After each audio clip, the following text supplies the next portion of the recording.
Nucleophile means जो कि positively charge की तरफ अट्रैक्ट होते हैं, यानी कि जो खुद पॉजिटिवली चार्ज होते हैं उसको हम बोलते हैं न्यूक्लियोफाइल्स बोलते हैं। तो पहले यहाँ पर सब्स्टिट्यूशन को समझने से पहले एक बार और हम एक जनरल आउटलाइन ले लेते हैं न्यूक्लियोफाइल्स के बारे में। एकदम जनरल आउटलाइन है, अलग से वीडियो बना रखी है न्यूक्लियोफाइल की, आप उसमें देख पाएंगे। जैसे एग्जाम्पल के लिए हमने कहा OH माइनस जो आयन होता है ये निगेटिवली चार्ज्ड है, इसलिए क्या करेगा, न्यूक्लियस को अट्रैक्ट करेगा, इसलिए इसे क्या बोलेंगे, न्यूक्लियोफाइल कहेंगे। सिमिलरली हम कहते हैं RO माइनस है, इसको भी हम क्या कहेंगे, न्यूक्लियोफाइल कहते हैं, क्योंकि ये कैसा है, ये नेगेटिवली चार्ज होता है और न्यूक्लियस की ओर अट्रैक्ट होता है। ऐसा ज़रूरी नहीं होती है कि नेगेटिवली चार्ज ही होना ज़रूरी होता है। जैसे हम बात करें अमोनिया की, NH3 के पास में क्या है, एक लोन पेयर पड़ा हुआ है, ये लोन पेयर है इसलिए लोन पेयर को डोनेट करना चाहेगा। इलेक्ट्रॉन की इसके ऊपर क्या है, डेंसिटी अधिक है, इसके ऊपर इलेक्ट्रॉन की क्या है, डेंसिटी है हाई है, इसलिए क्या होगा, एक्स्ट्रा इलेक्ट्रॉन है, इसलिए न्यूक्लियस के प्रति क्या वो अट्रैक्शन को शो करता है। यानी कहने की बात है, किसी के ऊपर नेगेटिवली चार्ज हो या हम ये कह दें कि किसी के पास में लोन पेयर अगर प्रेजेंस होता है तो ऐसे जो केमिकल जो स्पीसीज होते हैं हम उसे क्या बोलते हैं, न्यूक्लियोफाइल। इसकी आप कंप्लीट डिटेल आप पुरानी वीडियो के अंदर आप देख पाएंगे। यहाँ पर मैं आपको समझाना चाह रहा हूँ कि न्यूक्लियोफिलिक सब्स्टिट्यूशन क्या होता है। सब्स्टिट्यूशन का मतलब क्या हुआ, पहले एक जनरल में रिएक्शन लिखता हूँ, उससे आप समझ पाएंगे कि न्यूक्लियोफिलिक सब्स्टिट्यूशन रिएक्शंस होते हैं, आप उसको कैसे लिख सकते हैं। देखिए यहाँ पर मैं आपको बताऊं एक बार के लिए, एग्जाम्पल के लिए लिख लीजिए कि यहाँ पर हमने कहा कि ये एक है मिथाइल हैलाइड है, ये वाला एक है मिथाइल हैलाइड, जिसको हम लिखते हैं CH3 और X। CH3 आप जानते हैं कार्बन नंबर 1 होता है, इसलिए हम इसको क्या बोले, मिथाइल बोलते हैं। और यहाँ पर मैं लिख रहा हूँ हैलाइड, क्योंकि X का मतलब क्या हो सकता है, X की पोजीशन पे फ्लोरीन हो सकता है, क्लोरीन हो सकता है, ब्रोमीन या आयोडीन भी हो सकता है। ये हो गया मिथाइल हैलाइड है। अब यहाँ पर क्या हुआ, ये मैं शॉर्ट में लिख देता हूँ, ये एक क्या है, न्यूक्लियोफाइल है। न्यूक्लियोफाइल को रिप्रेजेंट हम इस तरीके से करते हैं, तो यहाँ पर हमने लिख दिया न्यूक्लियोफाइल, ऐसी केमिकल स्पीसीज जो कि न्यूक्लियस से अट्रैक्शन करती है। अब ये न्यूक्लियोफाइल क्या करेगा, अटैक करेगा, कहाँ पे, इस कार्बन पे अटैक करेगा। कार्बन पे अटैक करेगा तो क्या होगा, यहाँ पर देखिए आप, पहले से मैंने आपको बताया था कि हैलाइड की इलेक्ट्रोनेगेटिविटी ज़्यादा होती है, इसलिए इस पे आता है पार्शियल नेगेटिव चार्ज, और इस कार्बन पे क्या होगा, पार्शियल पॉजिटिव चार्ज होता है। जब इस कार्बन के ऊपर अगर पॉजिटिव चार्ज होगा, पॉजिटिव चार्ज, और न्यूक्लियोफाइल कैसा है, नेगेटिवली चार्ज, ये अटैक करेगा। इसके अटैक करने से क्या होगा, यहाँ पर देखिए पहले क्या मॉलिक्यूल बना हुआ था, CH3X था। अब यहाँ पर क्या होगा, यहाँ पर आप देखेंगे ये तो बन गया CH3, और इसके साथ में क्या जुड़ गया है, ये न्यूक्लियोफाइल था, ये जुड़ गया, और उसके साथ में क्या निकल गया, हैलाइड है, वो बाहर निकल गया है। इसको हम बोलते हैं सब्स्टिट्यूशन रिएक्शन, सब्स्टिट्यूशन कहते हैं। और मैं इसको सरल लैंग्वेज में बता दूं एक बार के लिए, हम मान लेते हैं कि ये एक न्यूक्लियोफाइल है और ये रिएक्शन कर रहा है, कोई भी ऐसा एक सिंबॉलिक मॉलिक्यूल बना देता हूं AX, तो ये क्या करेगा, न्यूक्लियोफाइल इसके साथ में अटैक करेगा और X को क्या करेगा, रिप्लेस कर देगा और खुद आकर के जुड़ जाएगा प्रिंसिपल कंपाउंड के साथ में। यानी कि इसमें क्या हुआ, एक जो ग्रुप है उसका रिप्लेसमेंट हो रहा है, ये वाला ग्रुप है वो क्या हो रहा है, डिटैच्ड हो रहा है। इसको तो किया जा रहा है, डिटैच्ड किया जाता है, जबकि न्यूक्लियोफाइल खुद क्या हो रहा है, वो अटैच्ड हो जाता है। ऐसी जो रिएक्शंस होती है उसको हम बोलते हैं, ऐसी रिएक्शन क्या बोलेंगे, सब्स्टिट्यूशन रिएक्शन कहते हैं। क्योंकि ये जो सब्स्टिट्यूशन रिएक्शन है उसको इनिशिएट कौन कर रहा है, एक्टिवेट कौन कर रहा है, इसको एक्टिवेट करने वाला कंपाउंड है, हम कहेंगे एक न्यूक्लियोफाइल है, इसीलिए इसका नाम क्या रखा गया है, न्यूक्लियोफिलिक सब्स्टिट्यूशन रिएक्शन कहते हैं। अभी इसकी हम डिटेल को और पढ़ेंगे, उससे पहले मैं कुछ एग्जाम्पल्स बता देता हूँ कि कौन कौन से रिएजेंट्स होते हैं, उस समय कौन कौन से न्यूक्लियोफाइल से वो मिलते हैं। देखिए जैसे मैं यहाँ पर एक बार के लिए लिख देता हूँ कुछ रिएजेंट्स के बारे में, यहाँ पर मैं लिख देता हूँ रिएजेंट्स के बारे में, और यहाँ लिख देता हूँ उन रिएजेंट्स से हमें न्यूक्लियोफाइल कौन कौन से मिलते हैं, क्योंकि ये आगे बहुत सारी रिएक्शंस में क्या होगा, हमारे काम आने वाले हैं। हमने कहा ये कोई भी रिएजेंट है और ये एक पर्टिकुलर है न्यूक्लियोफाइल है। कैसे, यहाँ पर देखिए, जैसे मान लेते हैं हमने किसी की रिएक्शन कराई NaOH से, यानी कि सोडियम हाइड्रोक्साइड से, तो यहाँ पर क्या होगा, जब इनका डिसोसिएशन होगा तो हमें न्यूक्लियोफाइल मिलेगा कौन सा, OH माइनस न्यूक्लियोफाइल मिलेगा। सिमिलरली अगर हम KOH से रिएक्शन कराएंगे तो अगेन हमें न्यूक्लियोफाइल कौन सा मिलेगा, OH मिलेगा। इसी तरीके से हम मान लेते हैं कि हमारे पास में कंपाउंड है RONA, ये अगर कंपाउंड है, इसका जब डिसोसिएशन होगा तो हमें क्या मिलेगा, RO, ये वाला एक क्या बनेगा, हमें एक न्यूक्लियोफाइल मिल जाएगा। इसी तरीके से मान लेते हैं, हम कहते हैं सोडियम और आयोडाइड है NaI, इस ये रिएजेंट के रूप में काम करेगा तो हमें न्यूक्लियोफाइड कौन सा मिलेगा, न्यूक्लियोफाइल मिलेगा आयोडीन, यानी कि आयोडाइड आयन कह सकते हैं। सिमिलरली अगर हम NH3 की बात करते हैं तो NH3 खुद ही किसकी तरह काम करेगा, एक न्यूक्लियोफाइल की तरह, क्योंकि इसके पास में एक है लोन पेयर है, ठीक है ना। इसी तरीके से बहुत सारे एग्जांपल्स हैं, यहाँ पर इनको मैं बता देता हूँ आपको कुछ। केसीएन का डिसोसिएशन होगा तो ये बनेगा एक नाइट्राइल, इसको बोलते हैं, या साइनाइड या नाइट्राइल बनता है। सिमिलरली हम बात करें AgCN की बात करते हैं, AgCN अगर रिएजेंट के रूप में काम आएगा तो हमारे पास में क्या आएगा, आइसोनाइट्राइल बोलते हैं हम इसको बोलते हैं आइसोनाइट्राइल बोलते हैं। ये नाम हमने पहले से बताए हुए हैं। अब यहाँ पे मैं एक स्पेशल आपको न्यूक्लियोफाइल के बारे में बता देता हूँ, जिसको हम कहते हैं एम्बिएंट न्यूक्लियोफाइल कहते हैं। सभी चीज़ों को आपको ध्यान से समझना है। वीडियो जरूर आज थोड़ी लंबी होने वाली है, लेकिन आपके वेरी इंपॉर्टेंट टॉपिक्स है और कॉन्सेप्ट है, इसमें क्लियर होते जाएंगे। एम्बिएंट न्यूक्लियोफाइल का मतलब क्या होता है, यहाँ पर देखें हम एमबी का मतलब होता है ड्यूल होता है, यानी कि ऐसा न्यूक्लियोफाइल जो कि ड्यूल अटैक करता हो। हम यहाँ कहते हैं ड्यूल अटैकिंग जो न्यूक्लियोफाइल है उसको हम बोलते हैं एम्बिएंट। अब ये ड्यूल का मैं क्यों कहना चाह रहा हूँ इसको आप समझिएगा। अभी मैं आपको समझाता हूँ एक एग्जांपल से। जैसे हमने कहा ये वाला ग्रुप है साइनाइड है, पहले आप एक काम कीजिए, एक रिएक्शन लिखते हैं, उससे आप समझिएगा। जैसे मैंने कहा RX, ये क्या है, एल्किल हैलाइड है, और इसकी जब मैं रिएक्शन कराता हूँ तो क्या बनता है, पोटेशियम साइनाइड से मैं इसकी रिएक्शन कराना चाह रहा हूँ। तो अब देखेंगे इससे क्या बनेगा। ये वाला क्या एल्किल हैलाइड है, तो इससे क्या होगा, ये वाला जो एल्किल है ये वाला और साइनाइड है ये आपस में जुड़ जाएंगे और साथ में क्या बन जाएगा, KX बन जाएगा। तो यहाँ पर जो मॉलिक्यूल बना वो क्या है, इस मॉलिक्यूल का नाम है एल्किल नाइट्राइल बोलते हैं। इसको क्या बोलते हैं, एल्किल नाइट्राइल बोलते हैं। ये वाला है एल्किल नाइट्राइल। अब देखो यहाँ पे एक और एग्जांपल ले रहा हूँ और फिर आप उन दोनों का कंपैरिजन कीजिएगा। एल्किल हैलाइड की रिएक्शन जब मैं कराता हूँ AgCN के साथ में, AgCN के साथ मैं रिएक्शन कराता हूँ, अब आप इसका रिजल्ट देखेंगे कैसा रिजल्ट आने वाला है। ऊपर वाली रिएक्शन में क्या बना था, यहाँ पर R के साथ में CN साइनाइड लगा था, लेकिन अब इस परिस्थिति में क्या होगा, यहाँ पर बन जाएगा NC बनेगा और साथ में क्या बन जाएगा, AgX बन जाएगा। इस मॉलिक्यूल को हम क्या बोलते हैं, इस मॉलिक्यूल को हम बोलते हैं एल्किल आइसोनाइट्राइल बोलते हैं, आइसोनाइट्राइल कहते हैं। इसके कारण के बारे में भी हम जाएंगे कि ऐसा क्या हुआ कि ये जो साइनाइड है वो दोनों तरफ से अटैक कर रहा था। कैसे, यहाँ पर देखो फर्स्ट रिएक्शन में, मैं यहाँ पर लिख लूँ, फर्स्ट रिएक्शन में तो अटैक कहाँ से हुआ था, कार्बन की तरफ से अटैक हो रहा था, ये वाली है इसकी अटैकिंग साइड है। जबकि दूसरे एग्जाम्पल में देखेंगे जब AgCN से रिएक्शन करा रहे हैं तो अटैकिंग साइड कौन सी आ रही है, अटैकिंग साइड आ रही है नाइट्रोजन वाली। यानी कि ये एक ऐसा न्यूक्लियोफाइल हो गया है जो दोनों तरफ से अटैक कर रहा है, कार्बन की तरफ से भी कर पा रहा है और नाइट्रोजन की तरफ से भी कर पा रहा है। तो ऐसे जो न्यूक्लियोफाइल होते हैं उसे हम बोलते हैं एम्बिएंट न्यूक्लियोफाइल कहते हैं। एम्बिएंट न्यूक्लियोफाइल के बारे में एक अलग से वीडियो और दे रखी है, अभी हम रीज़न भी पढ़ेंगे ऐसा क्यों हुआ है। अब यहाँ पर हम क्या करते हैं, रीज़न देखते हैं कि क्या है। यहाँ पर देखते हैं अगर एग्जाम में अगर क्वेश्चन आ जाता है कि KCN, देखिए एग्जाम में क्वेश्चन क्या आ जाए कि KCN होता है गिव्स अ प्रोडक्ट। ये जब KCN से रिएक्शन करवाते हैं तो हमारे पास में रिजल्ट क्या आ रहा है, तो हमारे पास में मैंने बताया था रिजल्ट आता है एल्किल नाइट्राइल आता है, यहाँ पे एल्किल नाइट्राइल आता है। ये हमारी बात हुई थी। लेकिन मैंने ये कहा कि जब हम रिएक्शन किससे कराते हैं, AgCN से कराते हैं, तो हमारे पास में रिजल्ट क्या रहता है, ये हमारे पास में आता है एल्किल यहाँ पर मैं लिख देता हूँ और चीज़ों को समझिएगा। इसको हम बोलते हैं आइसोनाइट्राइल बोलते हैं। ये ऐसा क्यों हुआ, अगर एग्ज़ाम में आपको पूछ लेते हैं दोनों की मैकेनिज्म में क्या डिफरेंस है, उसी को मैं आपको समझाऊंगा। सबसे पहले देखिए मैं यहाँ लिख देता हूँ KCN के बारे में। ये K है, ये उसके बाद में C और यहाँ पर हो गया N हो गया है। यहाँ पर क्या होगा, ये जो पोटेशियम है इसकी इलेक्ट्रोनेगेटिविटी क्या है, कार्बन के कंपैरिजन में कम होती है, इसलिए बॉन्ड के इलेक्ट्रॉन कार्बन की तरफ शिफ्ट हो जाएंगे। तो कार्बन पर क्या आएगा, पार्शियल नेगेटिव चार्ज आएगा, पोटेशियम पर क्या आएगा, पार्शियल पॉजिटिव चार्ज आएगा। क्योंकि ये वाला बॉन्ड कौन सा है, ये वाला बॉन्ड है आयनिक बॉन्ड है।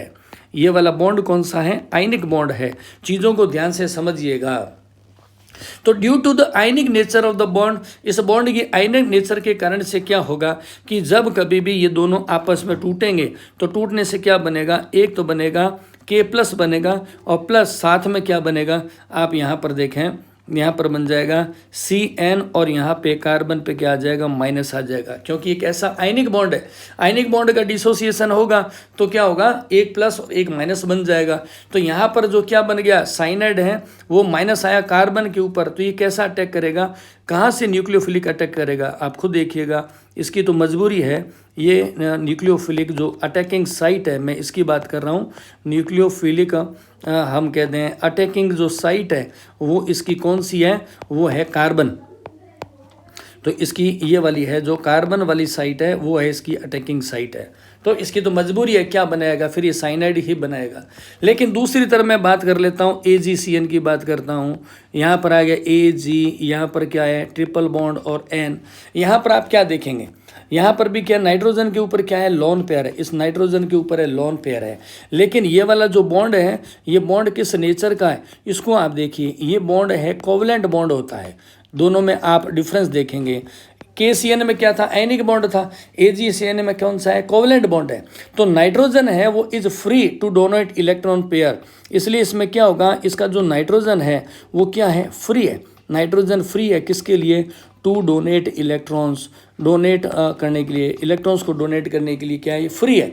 जब इसका डिसोसिएशन होगा तो क्या होगा, चूंकि कोवलेंट बॉन्ड है, कोवलेंट बॉन्ड का डिसोसिएशन कैसा होगा, अगर मान लेते हैं होमोलाइटिक हो गया तो क्या हुआ, Ag अपने अलग हो गया और यहाँ पर क्या हो गया, C ट्रिपल बॉन्ड N आ गया, यहाँ पर है लोन पेयर है, C के पास केवल एक है, इसलिए अटैक कहाँ से करेगा, ये अटैक करेगा नाइट्रोजन की तरफ से। ये है इसकी अटैक साइट है। इसीलिए जब AgCN से हम रिएक्शन कराते हैं तो रिजल्टेंट में क्या बनता है, यहाँ पर बनता है एल्किल आइसोनाइट्राइल बनता है। जबकि KCN से रिएक्शन कराते हैं तो हमारे पास में रिजल्ट में क्या आता है, एल्किल नाइट्राइल आता है। तो एग्जाम में ऐसे क्वेश्चन आ सकते हैं। एम्बिएंट हम कहेंगे न्यूक्लियोफाइल के बारे में, तो आपको चीज़ें सारी क्लियर होनी चाहिए, विदाउट एनी कन्फ्यूजन के क्लियर होना चाहिए, ठीक है। अब आगे आप समझेंगे मैकेनिज्म के बारे में, और स्टेप बाय स्टेप है वो आप समझते चलिएगा।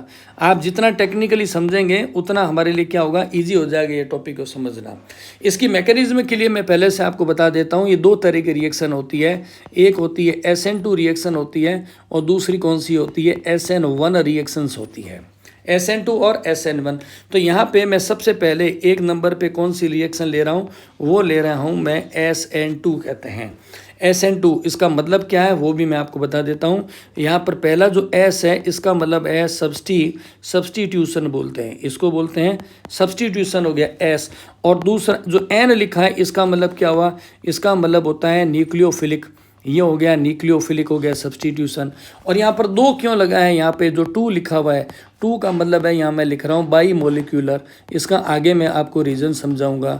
बाई मोलिक्यूलर बोलते हैं, इसीलिए इसका नाम पड़ा हुआ है SN2 रिएक्शन कहते हैं। यहाँ पे इसका नाम आ गया है SN2 रिएक्शन, यानी कि सब्स्टिट्यूशन रिएक्शन है। किससे सब्स्टिट्यूशन हो रहा है, बाय द न्यूक्लियोफाइलिक अटैक द्वारा हो रहा है। और 2 क्या बता रहा है, बाई मॉलिक्यूल्स को बता रहा है। अब यहाँ पर मैं आपको समझाता हूँ।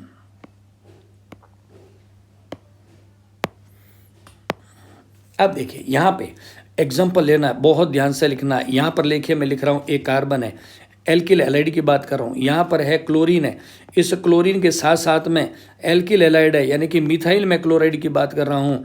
यहाँ पर क्या है, हाइड्रोजन है, यहाँ पर भी क्या हाइड्रोजन है, यहाँ पर भी क्या हाइड्रोजन है। यानी कि ये मैंने मॉलिक्यूल कौन सा बनाया है, ये मॉलिक्यूल बनाया CH3Cl बनाया है। और इस CH3Cl को हम क्या बोलते हैं, इसे हम बोलते हैं मिथाइल क्लोराइड बोलते हैं।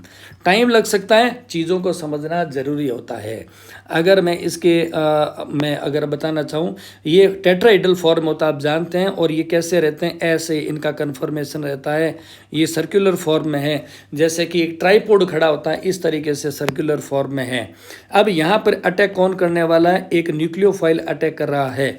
ये वाला न्यूक्लियोफाइल अटैक करेगा, और वो कहाँ करेगा, न्यूक्लियोफाइल अटैक करेगा इस सेंटर वाले मिथाइल क्लोराइड के इस सेंटर वाले कार्बन के ऊपर ये अटैक करेगा, यहाँ पे जहाँ पर मैं एरो लगा रहा हूँ। तो क्या होगा, होगा, अब आप देखेंगे यहाँ पर इसका जब अटैक होगा तो कैसे रिएक्शन होगी। आप देखो यहाँ पर हो गया, ये कार्बन है ऊपर की, और इस कार्बन के ऊपर कितने हाइड्रोजन थे, 3 हाइड्रोजन थे। तो मैं यहाँ पर बना देता हूँ, ये वाला CH3 है जैसा कि आप जानते हैं, और यहाँ पर क्या है, ये वाला है क्लोरीन मोलिक्यूल है, यहाँ पर क्लोरीन हम कहेंगे एटम है। और इसके साथ में यहाँ पर किसने अटैक किया है, न्यूक्लियोफाइल ने, यहाँ पर न्यूक्लियोफाइल ने अटैक कर लिया है। अब क्या होगा, ये एक क्या बन गई है, ये एक बन गई इंटरमीडिएट स्टेज बन गई है। ये वाली क्या है, ट्रांजिशन स्टेट बोल सकते हैं इसको। ये क्या है, ट्रांजिशन स्टेट बोलते हैं इसको, ट्रांजिशन स्टेट। ट्रांजिशन का मतलब होता है संक्रमण अवस्था कहते हैं, क्योंकि इसमें क्या होता है, पार्शियली काम हो रहे हैं। देखिए सारे के सारे आंशिक रूप से हो रहे हैं। पार्शियली तो क्या हो रहा है, इस स्टेज के अंदर बॉन्ड का फॉर्मेशन भी हो रहा है। मैं जो लिख रहा हूँ वही आपको एग्जाम में लिखना भी है। पार्शियली बॉन्ड का फॉर्मेशन हो रहा है, कौन कौन सा, और साथ साथ में क्या हो रहा है, पार्शियली क्या हो रहा है, बॉन्ड का ब्रेकेज भी हो रहा है। ये आप ऊपर देख पा रहे हैं, पार्शियली बॉन्ड का फॉर्मेशन है और पार्शियली क्या हो रहा है, बॉन्ड का ब्रेकेज हो रहा है। कौन कौन से बॉन्ड में हो रहा है, देखो यहाँ पर ये वाला जो बॉन्ड है कार्बन और क्लोरीन के बीच का, ये बॉन्ड धीरे धीरे टूटता जा रहा है, जबकि ये वाला जो बॉन्ड है वो धीरे धीरे बनता जा रहा है। तो हमने कहा ये पार्शियली बॉन्ड फॉर्मेशन और पार्शियली बॉन्ड क्या हो रहा है, ब्रेकेज हो रहा है। अब उसके बाद में क्या होगा, धीरे धीरे जैसे ये रिएक्शन होगी तो क्या होगा, जैसे रिएक्शन होगी तो देखो अब क्या होने वाला है, ये वाला हो गया कार्बन, यहाँ पर मैं लिख देता हूँ हाइड्रोजन, ये वाला हो गया हाइड्रोजन, और यहाँ पर भी क्या हो गया, हाइड्रोजन, और इसके साथ में जुड़ कौन गए हैं, अब एक न्यूक्लियोफाइल है वो इसके साथ में जुड़ गया है। और इसके साथ ही रिएक्शन जब कंप्लीट हुई तो रिएक्शन के अंदर फ्री कौन सा हो गया, क्लोराइड आयन है वो फ्री हो गया है। अगर कन्फर्मेशन की बात करें, मैंने कहा ये टेट्राहेड्रल फॉर्म में है, ये ऐसे कीप नुमा फनल की तरह बना हुआ है, और फनल कैसी होगी, रिवर्ड स्टेज के अंदर हो गई है। ठीक है, अब इसी को मैं एक एग्जांपल और ले लेता हूं, उससे आप आराम से समझ पाएंगे। मान लेते हैं कि मैंने रिएक्शन किससे कराई है, ध्यान से सुनिएगा। मान लेते हैं मैंने रिएक्शन कराई KOH के साथ में, तो सबसे पहले स्टेप में क्या होगा, K है वो उसका डिसोसिएशन होगा, तो आप जानते हैं K+ बन जाएगा, और उसके बाद में ये दोनों OH माइनस है वो डिसोसिएट हो जाएंगे, OH माइनस हो जाएगा अलग। ये जो OH है इसी माइनस को हम क्या बोलते हैं, इसको हम बोलते हैं न्यूक्लियोफाइल बोलते हैं। और इसको हम न्यूक्लियोफाइल क्यों कहते हैं, क्योंकि इसके ऊपर क्या होता है, नेगेटिव चार्ज होता है। अब ये रिएक्शन कैसे करेगा वो देखो, यहाँ पर मैं बता देता हूँ। ये हो गया OH-, ये हमने एग्जाम्पल लिया। इसने रिएक्शन किसके साथ की है, इसने रिएक्शन की मिथाइल क्लोराइड के साथ में। तो धीरे धीरे मैंने आपको बताया क्या कि जो न्यूक्लियोफाइल होता है और यहाँ पे जो मिथाइल क्लोराइड है CH3, पार्शियली बॉन्ड फॉर्मेशन हो रहा है, और क्लोरीन के साथ में पार्शियली बॉन्ड क्या हुआ, टूट गए, और उसके बाद में क्या होगा, ये जो हाइड्रोक्सिल ग्रुप है वो तो इसके साथ में बॉन्ड बना लेगा, और ये क्लोरीन होता है वो क्या हो गया, फ्री हो गया है, क्लोरीन फ्री हो गया। और फर्स्ट रिएक्शन में फर्स्ट स्टेप में क्या हमारे पास में शेष बचा हुआ था, पोटेशियम प्लस रहा हुआ था, और इसने क्या किया, इस क्लोराइड के साथ में रिएक्शन की, और क्या बना दिया, ये बना दिया इसने बना दिया है KCl बना दिया है। ऐसे ये रिएक्शन होती है। इसको अभी हम और समझाऊंगा मैं आपको कि होने वाला क्या है। देखो इसमें बेसिक चीज़ें क्या क्या आ रही है काम की, उसको आपको समझते हुए जाना है। हमने कहा कि ये जो रिएक्शन होती है इसको हम क्या बोलते हैं, ये जो SN2 रिएक्शन है, इस SN2 रिएक्शन को अगले नेक्स्ट स्लाइड में चलते हैं पहले, ताकि आपका समझना थोड़ा आसान हो जाए। SN2 रिएक्शन के इंपॉर्टेंट कैरेक्टर्स क्या आ रहे हैं उसको आप थोड़ा सा समझिएगा। हमने कहा ये जो SN2 रिएक्शन होती है, पहली बात इसको हम कहते हैं सेकेंड ऑर्डर रिएक्शन कहते हैं। ये बहुत इंपॉर्टेंट है एग्जाम के हिसाब से। इसको क्या बोलते हैं, सेकंड ऑर्डर रिएक्शन बोलते हैं। सेकंड ऑर्डर रिएक्शन क्यों कहते हैं, क्योंकि इस वाले जो रिएक्शन है इसकी जो हम कहेंगे रेट ऑफ रिएक्शन है, यानी कि अभिक्रिया की दर, हम क्या बोलते हैं, अभिक्रिया की जो दर होती है, रेट ऑफ रिएक्शन होती है, हम कहें किससे कंट्रोल होती है, यह दोनों रिएक्टेंट है, उन दोनों रिएक्टेंट से इसकी रेट ऑफ रिएक्शन का कंट्रोल होता है, इसलिए हम इसे बोलते हैं सेकेंड ऑर्डर रिएक्शन कहते हैं। अभी मैंने आपको क्या बताया था, दोबारा मैं बता देता हूँ, कहना क्या चाह रहा हूँ। हमने कहा इस रिएक्शन में हमने क्या कराया था, हमने कराया था KOH है, इसकी रिएक्शन कराई थी किसके साथ में, हमने कराई थी मिथाइल क्लोराइड के साथ में, तो हमारे पास में रिजल्ट में क्या आया था, रिजल्ट में आया था CH3OH बना था और प्लस साथ में क्या बन गया था, KCl। ये था हमारी रिएक्शन है। तो हमने कहा कि ये जो रिएक्शन हो रही है इसमें रिएक्टेंट कौन से हैं, पहला रिएक्टेंट तो है KOH है और दूसरा रिएक्टेंट यानी अभिक्रिया कारक कौन सा है, ये वाला है। तो ये जो रेट ऑफ रिएक्शन होती है वो कंट्रोल इन दोनों के पास में, इसलिए इसे क्या बोलते हैं, सेकेंड ऑर्डर की रिएक्शन कहते हैं। और एक और वेरी इंपॉर्टेंट बात, इसीलिए इसमें इस रिएक्शन में समझना आपको क्यों ज़रूरी है उसको समझाता हूँ। कार्बन का जो कन्फर्मेशन है वो कैसे बदलता है। मैंने बताया था अभी आपको कि यहाँ पर कार्बन आप जानते हैं कैसा होता है, टेट्राहाइड्रल फॉर्म में होता है, यानी कि यहाँ पर हाइड्रोजन है, यहाँ पर हाइड्रोजन है और यहाँ पर हाइड्रोजन है। एक बार मैं कार्बन की टेट्राहाइड्रल को मैं यहाँ साइड में बना देता हूँ, आप समझिएगा। जैसे मैं एग्जाम्पल ले रहा हूँ, यहाँ पर हो गया एक क्लोरीन हो गया, एक यहाँ पर हो गया, एक यहाँ पर हो गया बॉन्ड, ये क्या है, हाइड्रोजन, ये हो गया हाइड्रोजन और ये है हाइड्रोजन। और आप जानते हैं कि इनको जब इनको आप जोड़ देते हैं इन बॉन्ड्स को बारे में, तो क्या बन जाते हैं, एक क्या बन जाता है, टेट्राहाइड्रल बन जाता है, जिसको हम कहते हैं चतुष्फलक कहते हैं। चतुष्फलकीय होती है इसकी संरचना। सिमिलरली यहाँ पर मैंने क्या कहा, वही बात है कि ये तीनों अगर बॉन्ड्स के किनारों को मिलाते हैं तो यहाँ पर क्या हो जाता है, ये फनल लाइक स्ट्रक्चर है। इसको मैं और आपको इजीली बताऊँ तो ये क्या है, ये ऐसी स्ट्रक्चर है जैसे कोई फनल बनी हुई है, अम्ब्रेला बना हुआ है। ये जैसे अम्ब्रेला होता है ना, ये इस तरीके से बना हुआ है, अम्ब्रेला की तरह इसकी शेप है, फनल लाइक स्ट्रक्चर है। अब हमने कहा कि जब इसमें अटैक किसने किया था, न्यूक्लियोफाइल ने। यहाँ पर हमने कहा था ये जो न्यूक्लियोफाइल है इसने कहाँ अटैक किया था, इस अम्ब्रेला के अंदर किया था। और अम्ब्रेला के अंदर कहाँ किया था, ये जो कार्बन है जो कि पार्शियल पॉजिटिव है यहाँ पर किया था। यानी कि इस नीचे वाले में अम्ब्रेला में बताऊँ तो हम कहेंगे न्यूक्लियोफाइल ने अटैक कहाँ किया था, इसके अंदर, इस अम्ब्रेला के अंदर अटैक किया था। अटैक करने से क्या हुआ, इस मॉलिक्यूल के अंदर आप देखो, ये जो न्यूक्लियोफाइल था, ये न्यूक्लियोफाइल है वो जुड़ गया उस कार्बन के साथ में। ये जो न्यूक्लियोफाइल है वो किसके साथ में जुड़ गया था, ये न्यूक्लियोफाइल जुड़ गया कार्बन के साथ में, ये जुड़ गया कार्बन के साथ। ठीक है, अब ये अम्ब्रेला क्या हो गया, उल्टा हो गया। जैसे बहुत ज़्यादा तेज़ आंधी या बरसात या तूफान आती है तो हम देखते हैं ना, कई बार हमारा जो छाता होता है वो जस्ट रिवर्स ऑर्डर के अंदर हो जाता है। इस तरीके से क्या होगा, ये पलट जाएगा, जैसे हवा में छाता पलटता इस तरीके से। यानी कि इस नीचे वाले मैं बताऊं ये अम्ब्रेला की शेप के बारे में। जो अम्ब्रेला खुला हुआ कहाँ था, पहले लेफ्ट साइड में था ना, अब ये अम्ब्रेला की शेप कैसी हो गई है, इस तरीके से हो गई है, अपोजिट डायरेक्शन में हो गई है, जैसे कि हवा के झोंके के साथ में होता है। और ये किसकी वजह से हुआ, ये हवा का झोंका कौन सा है, न्यूक्लियोफाइल है। न्यूक्लियोफाइल के अटैक करने से क्या हुआ, ये चेंज हो गया है। इसको हम क्या बोलेंगे, अब आपको देखें, इसको कहते हैं इन्वर्जन ऑफ कॉन्फिगरेशन। ये जो हमने कहा कार्बन है इसका कन्फर्मेशन बदल गया है, इसको हम क्या बोलते हैं, मैं यहाँ पर लिख देता हूँ आप समझिएगा।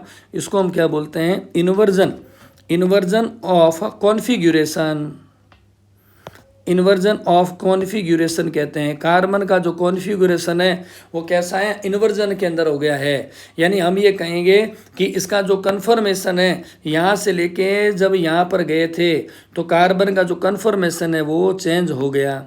ये जैसे जैसे मैं लिख रहा हूँ ये दोनों तरह चीज़ें ध्यान रखनी है। जब आपको डेस्क्रिप्टिव एग्जाम देना हो तो जैसे मैं लिख रहा हूँ उसी तरीके से आपको लिखते हुए जाना है, उससे क्या होगा आप टेक्निकली चीज़ों को समझ सकेंगे। ये SN2 रिएक्शन की विशेषता है कि इसमें क्या होता है, पहली बात SN2 रिएक्शन की विशेषता क्या है, मैंने कहा एक तो सेकेंड ऑर्डर की रिएक्शन है और एक आपने देखा ये कैसे होती है, ये होती है वन स्टेप के अंदर होती है, वन स्टेप में पूरी हो जाती है। दूसरा मैंने कहा इसमें क्या होता है, इसमें आती है ट्रांजिशन स्टेट आती है, ट्रांजिशन स्टेट आती है। और ट्रांजिशन स्टेट का मतलब क्या था, जहाँ पर पार्शियली बॉन्ड बनते हैं पार्शियली क्या हटते हैं। ये कुछ स्पेशल कैरेक्टर होते हैं SN2 के, जब एग्जाम में पूछे तो कौन कौन से कैरेक्टर हैं, जब आप कहेंगे स्पेशल, हम कहे पहली बात तो ये कैसी होती है SN2, ठीक है ना, नाम क्या है इसका SN2 है। SN2 है वो कैसी होती है, सेकेंड ऑर्डर रिएक्शन होती है क्योंकि रेट ऑफ रिएक्शन दोनों रिएक्टेंट पे काम करती है। फिर हमने कहा इसमें कार्बन का कन्फर्मेशन चेंज हो जाता है, ये वन स्टेप में कंप्लीट होती है और ट्रांजिशन स्टेट में होती है। जब कभी भी एग्जाम में पूछा जाता है कि SN1 SN2 रिएक्शन में आप क्या करें, डिफरेंस को बताएं, तो आप ऐसा बता सकते हैं द इंटरमीडिएट जो प्रोडक्ट होता है do not appear, a transition state appears between the reaction where new bonds are the forms and the old bonds disappeared simultaneously. अभी और देखते हैं कौन कौन से फैक्टर होते हैं जो SN2 रिएक्शन को प्रभावित करते हैं। क्या होता है, this reaction start with the attack of the nucleophile, nucleophile के अटैक के साथ में क्या होगी, स्टार्ट होती है। अब यहाँ पे देखो, आप स्टैटिक हिंड्रेंस को मैं समझाता हूँ और उसी के माध्यम से आप समझ भी पाएंगे। देखो 3 एग्जांपल लिख रहा हूँ यहाँ पे।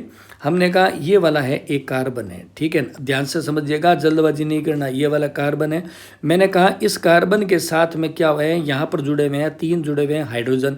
ये 3 क्या है, हाइड्रोजन है।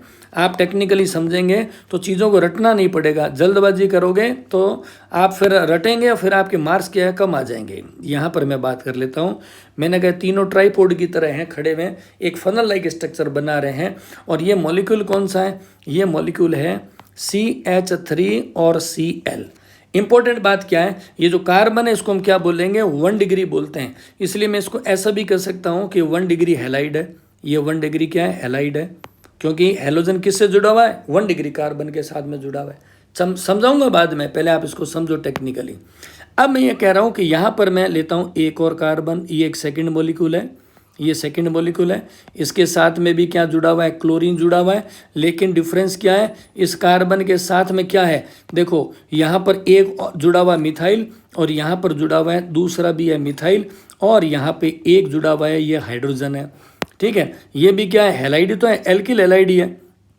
ये मॉलिक्यूल भी कौन सा है, एल्किल हैलाइड है। अगर इस मॉलिक्यूल को मैं अगर नीचे अलग से लिख देता हूँ तो ये कैसा होगा, ये देखो आप, ये ऐसा मॉलिक्यूल है CH3 CH और CH3 और Cl, ये ऐसा है। इसमें हैलोजन कहाँ जुड़ा हुआ है, 2 डिग्री कार्बन से जुड़ा हुआ है, इसलिए हम इसको क्या बोलेंगे, 2 डिग्री हैलाइड्स बोलते हैं, 2 डिग्री हैलाइड बोलते हैं, क्योंकि हैलोजन कहाँ जुड़ा है, 2 डिग्री कार्बन से जुड़ा हुआ है। और मैंने बताया था 2 डिग्री कार्बन किसको कहते हैं, वो कार्बन जो अपने अलावा 2 अदर कार्बन से जुड़ा हुआ है उसको हम बोलते हैं 2 डिग्री हो गया। एक और तीसरा पहले एग्जाम्पल लेते हैं, सारा चीज़ें बाद में समझेंगे। यहाँ पर देखो, यहाँ पर ये हो गया एक सेंटर में कार्बन, यहाँ पर भी एक क्लोरीन जुड़ा हुआ है, तो ये भी एक हैलाइड है। अब इसमें देखो क्या खेल होने वाला है, यहाँ पर 3 जुड़े हुए हैं, CH3 जुड़े हुए हैं, ये भी CH3 है, यहाँ पे CH3 है, और यहाँ पर भी क्या है, CH3 है। और यहाँ पर देखेंगे अगेन, यहाँ पर भी ये क्या हुआ है, टेट्राहेड्रल फॉर्म बना रहे हैं, एक फनल लाइक स्ट्रक्चर बना रहे हैं। इसका वास्तव में स्ट्रक्चर कैसा है वो मैं आपको समझा देता हूँ। एक है ऊपर CH3, दूसरा है यहाँ पे साइड में CH3, तीसरा CH3 है यहाँ पे, और इसके साथ में क्या जुड़ा हुआ है, क्लोरीन। और इस कार्बन को कहते हैं हम 3 डिग्री, क्योंकि 3 कार्बन से जुड़ा हुआ है, इसलिए हम इसको क्या बोलेंगे, 3 डिग्री हैलाइड कहते हैं, क्योंकि हैलोजन कहाँ जुड़ा हुआ है, 3 डिग्री कार्बन से जुड़ा हुआ है। और मैंने कहा 3 डिग्री कार्बन का मतलब क्या हुआ कि ये कार्बन देखो कितने से जुड़ा हुआ है, एक कार्बन ये वाला, 2 कार्बन और 3 अपने अलावा, ये वाला जो कार्बन है अपने अलावा 3 कार्बन से जुड़ा हुआ है, इसलिए 3 डिग्री कार्बन कहते हैं। अब यहाँ पे इंपॉर्टेंट बात मैं क्या बताना चाह रहा हूँ, इन सभी रिएक्शन में, पहले देखो इन सभी रिएक्शन में क्या होगा, न्यूक्लियोफाइल अटैक करेगा। देखो यहाँ पर भी क्या होगा, न्यूक्लियोफाइल है, इस कार्बन पे अटैक करेगा, ठीक है ना। इसी तरह इस स्ट्रक्चर में भी क्या होगा, न्यूक्लियोफाइल का स्ट्रक्चर अटैक कहाँ होगा, इस अम्ब्रेला में से अंदर होगा अटैक। और तीसरे के अंदर भी क्या होगा, न्यूक्लियोफाइल का अटैक कहाँ होगा, इस अम्ब्रेला में से इस कार्बन पर होगा। अब प्रॉब्लम कहाँ है वो देखो, यहाँ पर क्या होगा, इस पहले मॉलिक्यूल में CH3Cl में हाइड्रोजन है, अकेला बेचारा हाइड्रोजन है, तो इसका साइज कितना है, छोटा है। इसका साइज छोटा होने से क्या हुआ, इसका अम्ब्रेला है ना, इसका एंट्रेंस क्या है, बड़ा है। इसका क्या होगा, एंट्रेंस है ना वो बड़ा है, यानी हम कहते हैं एंट्रेंस क्या है, तो ब्रॉड है। इसलिए इसमें क्या होगा, न्यूक्लियोफाइल का जो अटैक होगा वो इजीली होगा। इसमें न्यूक्लियोफाइल का अटैक क्या रहता है, इजी होता है। इजी होगा तो ये क्या होगा, ये रिएक्शन क्या होगी, ये फास्ट करेगा। तो ये वाला क्या होगा, रिएक्शन क्या करेगा, फास्ट करेगा। यानी कि मैंने ये कहा कि 1 डिग्री जो हैलाइड होगा ना, 1 डिग्री वाले इस पे, यानी कि जिसको हम बोलते हैं प्राइमरी हैलाइड होते हैं, इसमें रिएक्शंस क्या होगी, फास्ट होगी। अब आप देखो 2 डिग्री में क्या हुआ, 2 डिग्री में यहाँ पर एक बड़ा सा जुड़ा हुआ है CH3, और यहाँ पर भी एक बड़ा सा जुड़ा हुआ है क्या है, CH3। तो 1 डिग्री का कंपैरिजन करें तो इसके कंपैरिजन में क्या होगा, यहाँ पर जो अम्ब्रेला बना हुआ है, यानी कि कन्फर्मेशन का जो अम्ब्रेला बना हुआ है, इसका जो एंट्रेंस है वो कंपैरेटिवली क्या है, कंपैरेटिवली है वो नैरो है। ये नैरो एंट्रेंस होने से न्यूक्लियोफाइल को अटैक करने में थोड़ी तकलीफ होगी, इसलिए 2 डिग्री क्या होगा, ये थोड़ा लेस रिएक्टिव होगा। लेकिन यहाँ पर 3 डिग्री में देखो, टर्सरी में क्या होगा, तीनों बड़े बड़े ग्रुप जुड़े हुए हैं, CH3, यहाँ पर आ गया CH3 और ये वाला CH3, बड़े बड़े। तो न्यूक्लियोफाइल को अटैक करने में क्या की प्रॉब्लम होगी, इसलिए 3 डिग्री होगा ना, वो क्या होगा, सबसे स्लो होगा, स्लोवेस्ट रिएक्टिविटी को शो करेगा। तो जब कभी भी आपको रिएक्टिविटी की बात कहें तो ऐसा बताएंगे, the presence of bulky group near the carbon atom slow down the reaction because the bulky group hinder the nucleophile for the attacking. ये आपको ध्यान रखना है। इसके लिए एग्जाम में क्वेश्चन आ सकता है, मैं तो आपको बोल के बता देता हूँ, क्वेश्चन की लैंग्वेज को ध्यान रखें। The primary halide is more reactive than the tertiary. Primary का मतलब क्या हुआ, प्राइमरी को क्या बोलते हैं हम, 1 डिग्री बोलते हैं। अभी मैंने ऑलरेडी समझाया कि प्राइमरी हैलाइड होते हैं वो मोर रिएक्टिव होते हैं then the 2 degree and the 3 degree halide. Question mark why, ऐसा क्यों हुआ, तो आप कारण समझा देंगे। बिल्कुल सा सिंपल सा है, टेक्निकली आप समझेंगे तो बहुत चीज़ें ईजी होती है। समझ गए बात को। अब अपने चलते हैं नेक्स्ट रिएक्शन में, that is the SN1 reaction. SN1 reaction बोल रहे हैं। अगेन नाम मैंने जैसे कि बताया, S का मतलब क्या होता है, S का मतलब होता है सब्स्टिट्यूशन, यहाँ पर हमने दिया सब्स्टिट्यूशन। और N का अर्थ क्या होता है, N का अर्थ होता है न्यूक्लियोफिलिक, क्योंकि यहाँ पर भी अटैक कौन करेगा, न्यूक्लियोफिलिक कंपाउंड करेगा। और 1 क्यों लिखा है, 1 का मतलब होता है यूनी कह दो, या मैं कर दूँ मोनो, या मैं कह देता हूँ इसको यूनिमोलिक्यूलर कहते हैं। ठीक है, ये तो गया इसके नाम का अर्थ हो गया है SN1 रिएक्शन की बात। अब यहाँ पर हम समझेंगे कुछ एग्जाम्पल्स के माध्यम से। अब यहाँ पर मैं आपको एक एग्जाम्पल देता हूँ, बाकी सब बाद की बातें हैं, उससे पहले कंफ्यूज नहीं होना। This reaction is carried out in the polar protic solvent. ये वेरी इंपॉर्टेंट बात है। ये रिएक्शन कहाँ पे कंप्लीट होती है, तो हमने कहा polar protic solvent, polar protic solvent में होती है, प्रेजेंस में होती है। जब कभी एग्जाम में शॉर्ट में MCQs में पूछ लेते हैं, this reaction is carried out in the polar protic solvent and what are the examples of the polar protic solvent, just like the H2O water हो गया, मिथाइल एल्कोहल CH3OH एल्कोहल हो गए, और उसके अलावा हम कह दें CH3COOH एसिटिक एसिड है। इनको हम क्या बोलते हैं, पोलर और प्रोटिक सॉल्वेंट कहते हैं। अब देखो पहले रिएक्शन को समझते हैं, बाकी सब बाद की बातें हैं। पहली बात देखो, SN2 रिएक्शन कहाँ हो रही थी, 1 स्टेप में। नाम तो है SN2 और स्टेप क्या 1, और SN1 क्या होती है 2 स्टेप में। ये दो चीज़ों को थोड़ा सा उल्टा याद कर लें ताकि आपको कन्फ्यूजन नहीं हो। यहाँ पर मैं एग्जाम्पल लेता हूँ, देखिए यहाँ पर मैंने एक एग्जाम्पल लिया है, टर्सरी हैलाइड का एग्जाम्पल ले रहा हूँ। टर्सरी हैलाइड क्योंकि इस कार्बन के साथ में आप देख रहे हैं जैसे जैसे मैं ड्रॉ करता जा रहा हूँ, यहाँ पर ये वाला क्या है, हम मान लेते हैं ये ब्रोमीन है, और ये वाला जो सेंटर में कार्बन क्या है 3 डिग्री कार्बन है। ओके, ये है 3 डिग्री कार्बन है सेंटर में। तो इसका ठीक समझ गए ना बात, ये क्या है, टर्सरी हैलाइड है। तो मैं नाम लिख देता हूँ, ये कौन सा है, हमने कहा टर्सरी ब्रोमाइड। टर्सरी ब्रोमाइड, जल्दबाजी नहीं करना, मैं बार बार कह रहा हूँ आपको, मैं ऐसे समझा रहा हूँ जैसे आप मेरे पास में बैठे हो, एकदम इजी गोइंग है। अब क्या होगा, आप सबसे पहले स्टेप में क्या होगा, मैं यहाँ पर लिख देता हूँ, ये है स्टेप फर्स्ट। ये 2 स्टेप में होगा। पहले स्टेप में क्या होगा, इस बॉन्ड का डिसोसिएशन होगा। कौन सा, ये वाला जो बॉन्ड है ना, इसका हो जाएगा डिसोसिएशन हो जाएगा। डिसोसिएशन होगा तो क्या बनेगा, देखें इस कार्बन के साथ मैंने बताया ऊपर एक लगा हुआ मिथाइल, और नीचे की तरफ भी क्या लिखा हुआ मिथाइल ग्रुप है, और यहाँ पर भी है ये मिथाइल ग्रुप है। जब इस बॉन्ड का डिसोसिएशन हुआ तो क्या हुआ, कार्बन से 1 इलेक्ट्रॉन कम हो गया, क्योंकि बॉन्ड के जो इलेक्ट्रॉन थे दोनों के दोनों इलेक्ट्रॉन कौन ले गया, वो ले गया है ब्रोमीन। ब्रोमीन ले गया दोनों इलेक्ट्रॉन, इस पर आ गया चार्ज माइनस, यानी कि हम इसको कहेंगे ब्रोमाइड आयन बोलते हैं। ये क्या बन गया, ब्रोमाइड आयन बन गया है। ये डिसोसिएशन हो गया आपस में, और ये जो आयन बना इसको हम क्या बोलेंगे, इसको हम बोलेंगे कार्ब कैटायन बोलते हैं। अब देखो यहाँ पे ये जो कार्बन है ना, ये वेरी इंपॉर्टेंट कॉन्सेप्ट आ रहा है। ये जो कार्बन होता है जो C+ वाला, जिसको मैं कह रहा हूँ C+ जो कार्बन होता है, इसका हाइब्रिडाइजेशन होता है sp2 हाइब्रिडाइजेशन होता है। ये ध्यान रखना है, sp2 हाइब्रिडाइजेशन। ये हमारी एक वीडियो में पहले से मैंने क्लियर कर रखा है। Stability of the C+ ion है ना, ये C+ आयन की स्टेबिलिटी को हमने पहले एक वीडियो के अंदर समझा रखा है, तो वो आप वहीं से समझेंगे। ये जो फर्स्ट स्टेप होता है ना, ये बहुत स्लो स्टेप होता है, ये स्लो स्टेप है। ये इतना स्लो है स्टेप कि जो SN1 जो रिएक्शन है इसकी मैं यहाँ पर लिख देता हूँ कि जो रेट ऑफ रिएक्शन है ना, इस SN1 रिएक्शन की जो रेट ऑफ रिएक्शन यानी कि अभिक्रिया की जो दर होती है उसका कंट्रोल यही स्टेप करता है। यही वाला स्टेप है वो क्या करता है, रेट ऑफ रिएक्शन का कंट्रोल करता है ये वाला। यानी हम ये कहते हैं कि इस ये वाला जो स्टेप है जिसमें टर्सरी ब्रोमाइड पार्टिसिपेट कर रहा है ये रेट ऑफ रिएक्शन का कंट्रोल कर रहा है, इसीलिए हम बोलते हैं ये कैसी है रिएक्शन, ये फर्स्ट ऑर्डर की रिएक्शन है।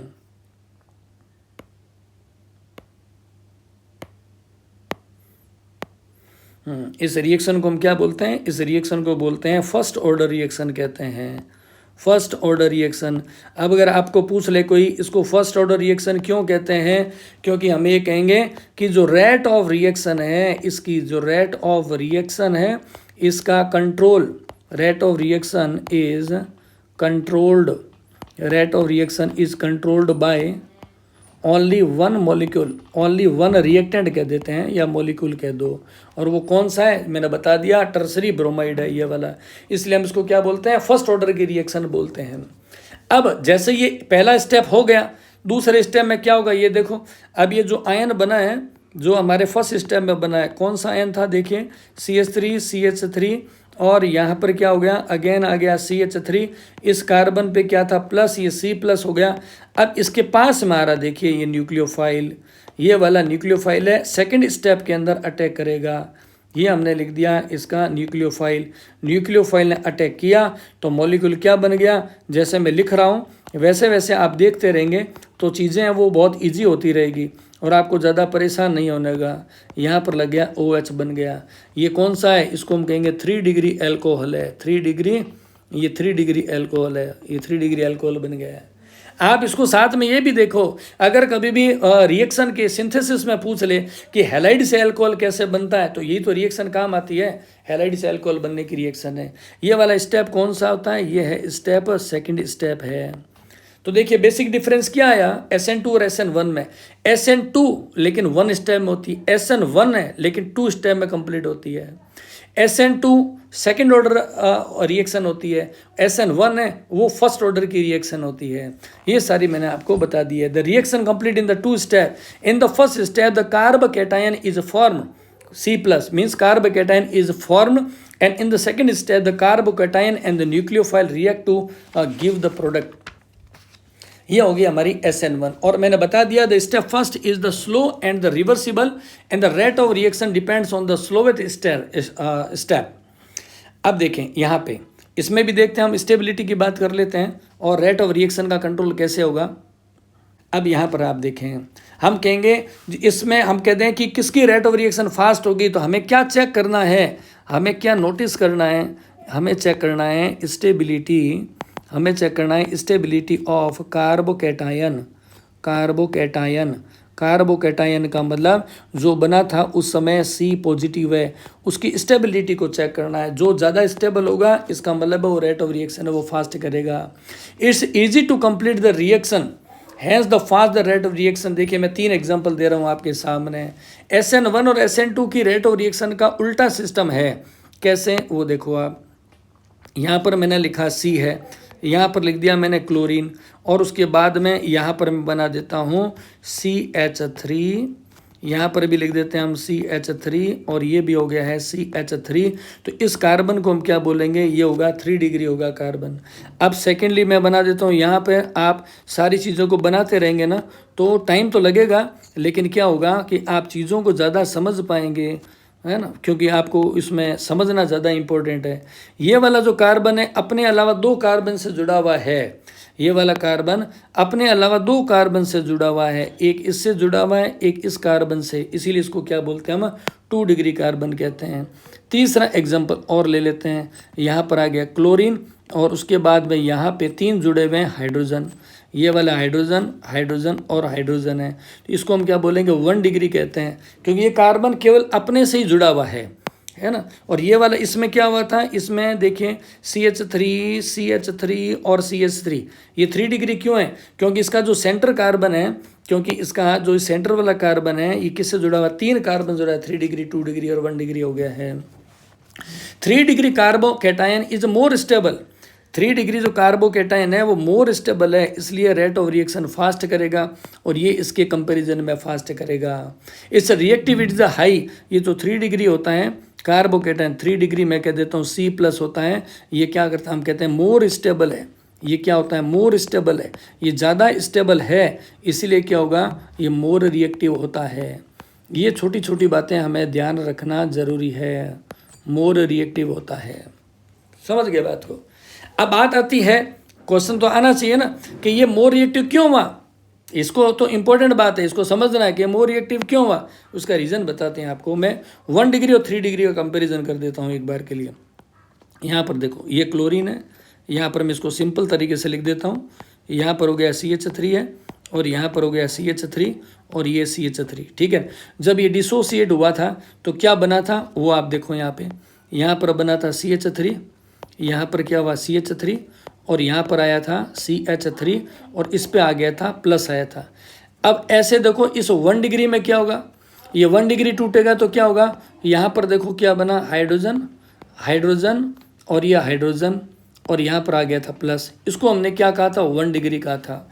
अब देखो कार्बोकेटाइन है, इसके ऊपर हमने कहा प्लस है, प्लस का मतलब क्या हुआ यहाँ पर क्या है इलेक्ट्रॉन की कमी है ना, इलेक्ट्रॉन की क्या है डेफिसिएट है, इलेक्ट्रॉन की कमी है, इसीलिए तो अनस्टेबल है इसको। लेकिन कार्बन की कमी है, लेकिन इसकी पूर्ति करने के लिए 3 ग्रुप जुड़े हुए हैं CH3 CH3 CH3, क्योंकि जो CH3 है इसको हम क्या बोलते हैं, इसको कहते हैं इलेक्ट्रॉन डोनेटिंग ग्रुप कहते हैं। इसको क्या बोलते हैं इलेक्ट्रॉन डोनेटिंग ग्रुप कहते हैं। इंडक्टिव इफेक्ट आपने सुना हुआ है, ड्यू टू इंडक्टिव इफेक्ट, इसकी अलग से अपने एक वीडियो बना रखी है, ज़्यादा डिटेल आप उसमें देखेंगे। Inductive effect, due to inductive effect. ये CH3 इलेक्ट्रॉन डोनेटिंग ग्रुप है, तो CH3 और कार्बन के बीच के बॉन्ड कहाँ जाएंगे कार्बन की तरफ, कार्बन की तरफ। तो इस C+ के पास जो 3 डिग्री कार्बन है, यहाँ पे इलेक्ट्रॉन की कमी को पूरा करने के लिए 3 सोर्स है, लेकिन 1 डिग्री में बेचारे के पास में क्या केवल हाइड्रोजन हाइड्रोजन है, इतने स्ट्रॉन्ग सोर्स नहीं है, इसलिए क्या होगा ये होगा सबसे लेस स्टेबल होगा। अब वही बात मैंने कहा था, स्टेबल कौन सा ज़्यादा है वो ज़्यादा रिएक्टिव होगा, 3 degree more stable then more reactive, reason मैंने आपको बता दिया है।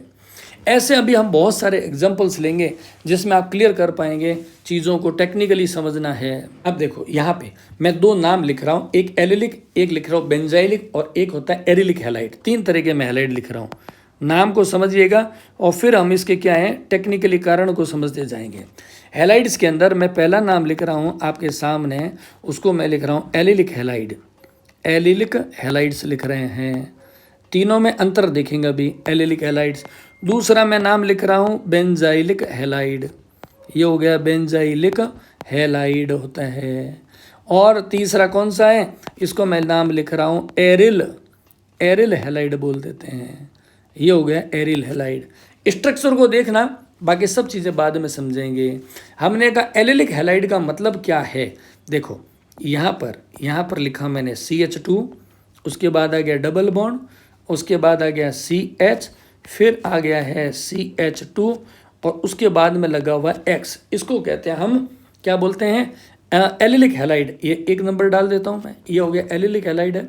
दूसरा देखते हैं यहाँ पर मॉलिक्यूल, यहाँ पर मैंने एक क्या बनाई है बेंजीन की रिंग बना दी है, ये बेंजीन की रिंग है, इसके साथ में क्या जुड़ा हुआ है CH2, इसके साथ जुड़ा हुआ है X, इसको हम क्या बोलते हैं बेंजाइलिक हैलाइड कहते हैं। और तीसरा हैलाइड देखें, यहाँ पर क्या कर रहे हैं, इसमें बेंजीन की रिंग है और डायरेक्ट हैलाइड जुड़ गया है, इसलिए हम इसको बोलते हैं एरिल हैलाइड कहते हैं। नाम को पहले समझना है, फिर मैं चीज़ों को धीरे धीरे समझाऊंगा।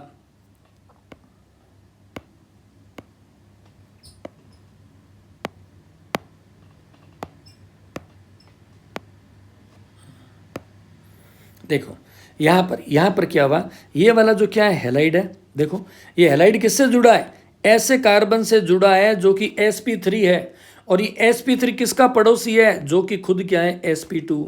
डिफरेंस देखो, इसमें क्या हुआ कि ये जो हैलाइड है वो कहाँ जुड़ा है, ऐसे कार्बन से जो कि sp3 है, लेकिन उसके आगे क्या आ गया बेंजीन हो गया।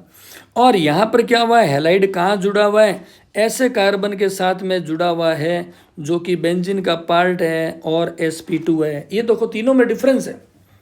फर्स्ट वाले में क्या है, हैलाइड जुड़ा हुआ है sp3 से जो कि sp2 का पड़ोसी है, दूसरे में हैलाइड जुड़ा है sp3 से जो कि बेंजीन का पड़ोसी है, और तीसरे में डायरेक्ट हैलाइड जुड़ा हुआ बेंजीन से। इनके ये तीन नाम है, एलिलिक, बेंजाइलिक और एरिल हैलाइड कहते हैं। अब डिफरेंस मैं बताता हूँ, फिर आप चीज़ों को समझिएगा कौन फास्ट होगा कौन स्लो होगा। सबसे पहले मैं काम ले रहा हूँ कि इसको एलिलिक को दोबारा मैं लिख रहा हूँ। देखो एलिलिक के अंदर क्या है, ये है CH2 है, CH2 के बाद में क्या है, डबल बॉन्ड है, यहाँ पर है CH है और फिर सिंगल है, और यहाँ पर हो गया CH2। यहाँ लिख देता हूँ मैं प्लस, क्योंकि हेलोजन जब हट जाएगा, ये वाला जब हैलाइड है वो निकल जाएगा, X माइनस के फॉर्म में ये रिमूव हो जाएगा, तो ये क्या बन गया हमारे पास में, कार्ब केटायन बन गया है। अब इस कार्ब केटायन की विशेषता क्या है उसको हमें समझना है। अब ये क्या करेगा, कार्ब केटायन है, ये अपने जो पाई बॉन्ड्स हैं वो चले जाएंगे यहाँ पे। आप जानते हैं डबल बॉन्ड में दो होते हैं, एक होता है सिग्मा और एक पाई, एक होता है सिग्मा एक होता है पाई बॉन्ड, आगे शिफ्ट हो गए। अब ये जैसे ही आगे की तरफ शिफ्ट हो गए तो इसका कन्वर्जन किस में हुआ, आप ये देखो, देखिए यहाँ पर CH2 का तो रह जाएगा CH2, ये डबल बॉन्ड था वो बन गया सिंगल बन गया है, समझ गया ना। और जो सिंगल था वो क्या बन गया है, डबल बॉन्ड बन गया है। नतीजा क्या हुआ, ये पॉजिटिव चार्ज है वो शिफ्ट हो गया, समझ गया नहीं, पॉजिटिव चार्ज क्या हो गया, शिफ्ट हो गया। अगर मैं नंबर देना चाहता हूँ तो ये वाला जो कार्बन होता है इसको कहते हैं 1 नंबर, इसको कहते हैं 2 नंबर, इसको मैं कर देता हूँ मान लेते हैं 3 नंबर। तो पहले प्लस किस पे था, 3 नंबर पे था, अब प्लस का साइन किस पे आ गया है, अब वो चेंज हो गया। अब नंबरिंग करेंगे तो देखो कहाँ चला जाएगा, डबल बॉन्ड की तरफ से नंबर 1 देते हैं ना, अब ये इधर चला गया है, यानी पोजीशन चेंज हो गई है।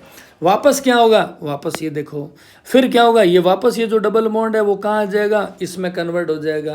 तो अगेन क्या हो गया, ये वाली स्ट्रक्चर है वो आपस में बदल गई है, यानी ये बॉन्ड्स की क्या होगी, अदला बदली चलती रहेगी।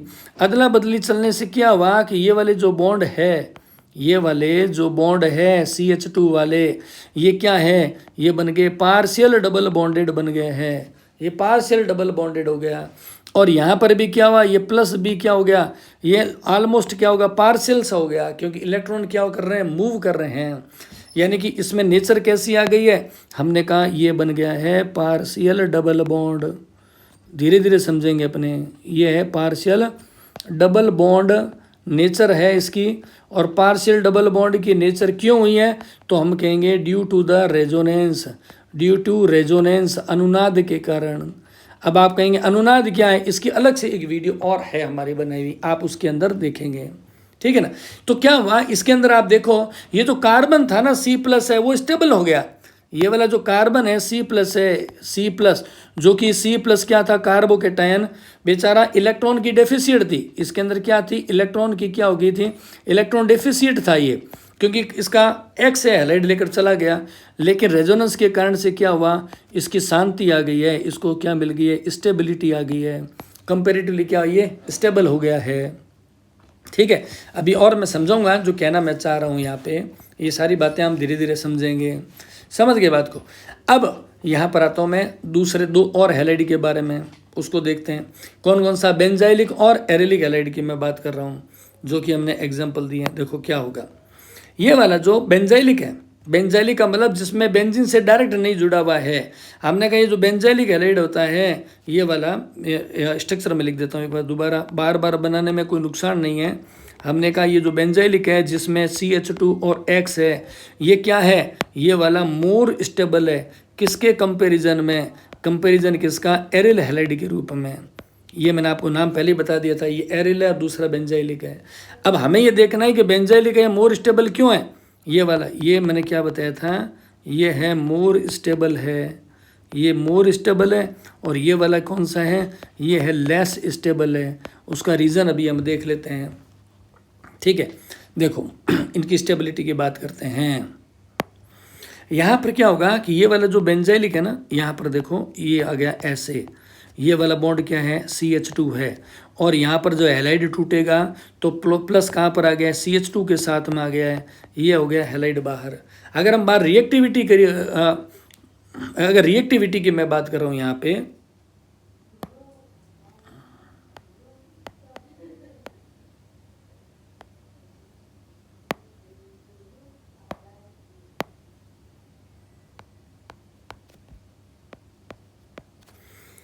देखो जब हम रिएक्टिविटी की बात करते हैं तो मैंने क्या कहा, रिएक्टिविटी की जब बात करते हैं आप कौन सा, ये वाला कौन सा बेंजाइलिक है, ये वाला क्या है, ये है बेंजाइलिक है, ये वाला है बेंजाइलिक है, हैलाइड है, और ये कौन सा है, एरिल हैलाइड होता है, एरिल हैलाइड है।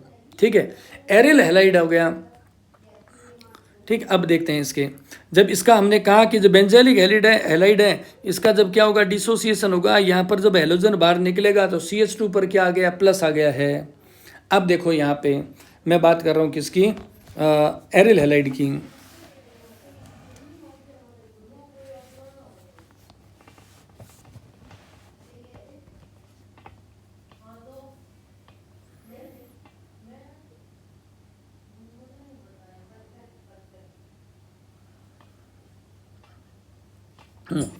अब देखो तो यहाँ पर ये जो कार्बन है, कार्बन कैसा है इसके अंदर, बेंजाइलिक के अंदर ये वाला जो कार्बन है वो कौन सा है, ये sp3 हाइब्रिडाइज कार्बन है, और ये बॉन्ड कौन सा है, सिंगल बॉन्ड है।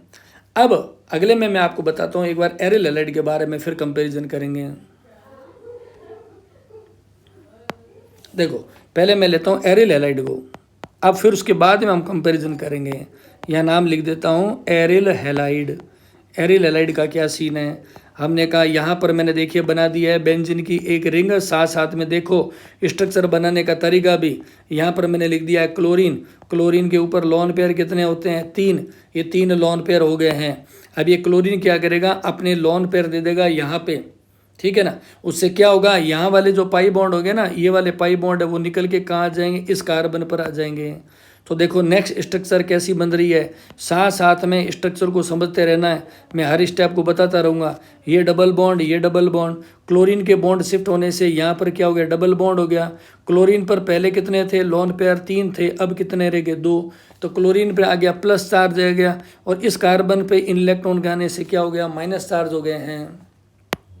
नेक्स्ट स्टेप में देखो ये वाले इलेक्ट्रॉन्स कहाँ शिफ्ट हो जाएंगे, इस बॉन्ड पर शिफ्ट हो जाएंगे, और यहाँ के पाई बॉन्ड के इलेक्ट्रॉन कहाँ आ जाएंगे, यहाँ पर आ जाएंगे। तो उससे क्या होगा, देखिए स्ट्रक्चर को देखें, अगली स्ट्रक्चर कैसे बन जाएगी।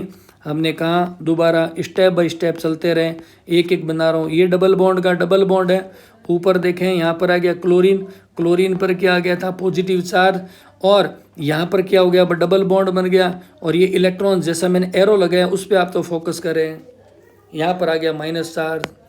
अब अगेन देखो ये वाले इलेक्ट्रॉन जब आएंगे इस जगह पे तो ये बॉन्ड बन जाएगा डबल, और यहाँ से ये बॉन्ड टूटेगा और यहाँ पर आ जाएगा, जहाँ एरो लगा रहा हूँ वहाँ आ जाएगा, माइनस आ जाएगा। स्टेप बाय स्टेप चलते रहें आप, तो कोई जल्दबाजी करने की ज़रूरत नहीं है। तो यहाँ पर हो गया डबल, एरो देखें यहाँ पर इलेक्ट्रॉन आ गया डबल, यहाँ पर क्या हो गया, इलेक्ट्रॉन के आने से माइनस हो गया, और यहाँ पर क्या हो गया है, Cl क्लोरीन पर आ गया प्लस। नेक्स्ट स्टेप में देखो ये आएगा वापस यहाँ पे, और ये इलेक्ट्रॉन चले गए अगेन क्लोरीन के पास, तो वापस स्ट्रक्चर वो बन गई है जो पहले थी ना, बिल्कुल वैसी ही बन गई है। यहाँ पर देखे डबल बॉन्ड, यहाँ डबल बॉन्ड, ये वाला हो गया अब सिंगल हो गया। ये क्लोरीन पर अगेन क्या आ गए हैं, लोन पेयर हो गया 3, ये वापस आ गया पहले जैसा। ये क्या है, ये है इसकी रेजोनेंस की स्ट्रक्चर्स है। ये रेजोनेंस की स्ट्रक्चर्स होती है वो आपस में क्या करती है, अदला बदली करती रहती है यहाँ पे ऐसे।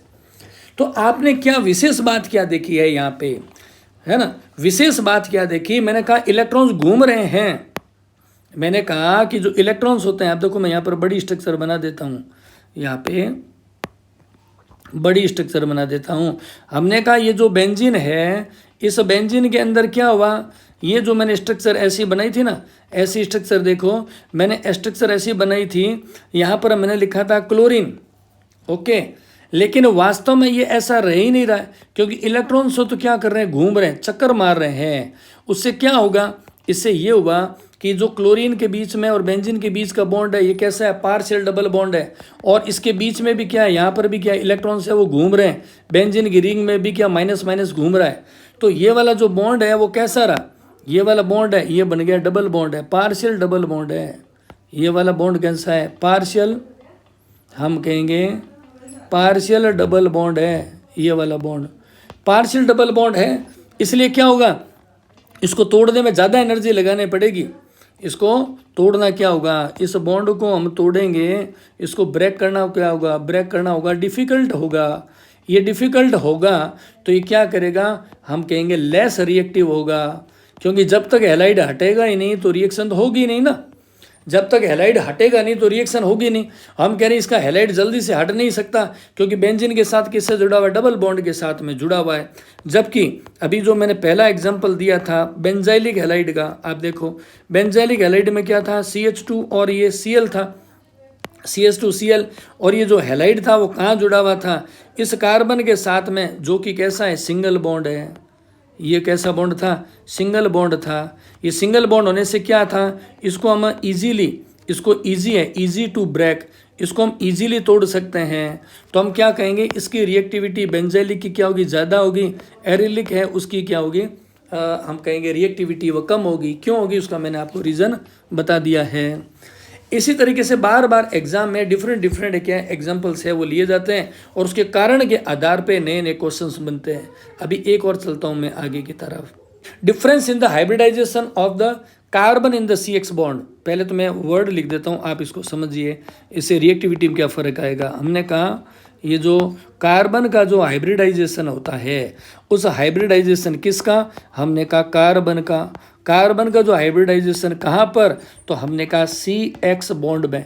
अभी समझाऊंगा मैं एग्जांपल्स के द्वारा, उससे रिएक्टिविटी में क्या फ़र्क आएगा उसको आप समझेंगे। देखो हमने कहा कि ये जो एरिल हैलाइड है, यहाँ पर मैं लिख देता हूँ, बेंजीन से जब डायरेक्ट जुड़ता है हैलाइड, इसको बोलते हैं एरिल हैलाइड कहते हैं। और इस एरिल हैलाइड के अंदर ये वाला जो कार्बन है ये कैसा है, sp2 हाइब्रिडाइज है।